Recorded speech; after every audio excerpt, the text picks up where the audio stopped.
పూర్వకాలంలో advance technology లేకపోవడం వలన ఇవన్నీ తెలుసుకోక చాలామంది పుట్టినటువంటి పిల్లలు అలాగే డెఫ్ అండ్ డమ్ లాగా పెరిగి వాళ్ళ జీవితాలను అంతం చేసుకున్నారు.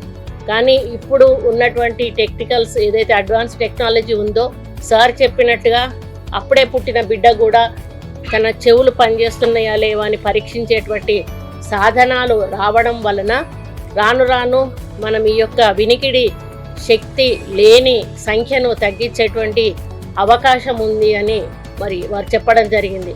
ముఖ్యంగా బిఫోర్ 1 or 2 years అంటే అప్పుడు పిల్లలు మాటలు నేర్చుకునే టైం.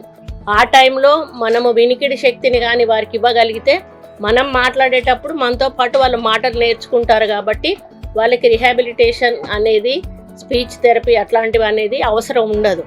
ఆ తర్వాత ఏజ్లో ఉన్న వాళ్ళకి చేస్తే వాళ్ళు అప్పుడు మాటలు నేర్చుకోవడం అంటే చాలా కష్టం కాబట్టి దానికి ఒక ప్రత్యేక డిపార్ట్మెంట్ ఉంది. ఆ డిపార్ట్మెంట్ ద్వారా ఆ పిల్లలకు మాటలు నేర్పించడం జరుగుతుంది. అది కొంత కష్టమైనా కూడా సాధ్యమైనటువంటి విషయమే. దాన్ని మన అందరూ ఈ డిపార్ట్మెంట్ వాళ్ళు సాధ్యం చేస్తున్నారు. ఇప్పుడు మనం చూసాం చాలామంది పెద్ద పెద్ద పిల్లలు కూడా చక్కగా పాటలు పాడారు, డాన్సులు చేశారు, స్పీచ్లు ఇచ్చారు. కాబట్టి ఇది చిన్న ఇష్యూ అనుకొని వదిలిపెడతారు.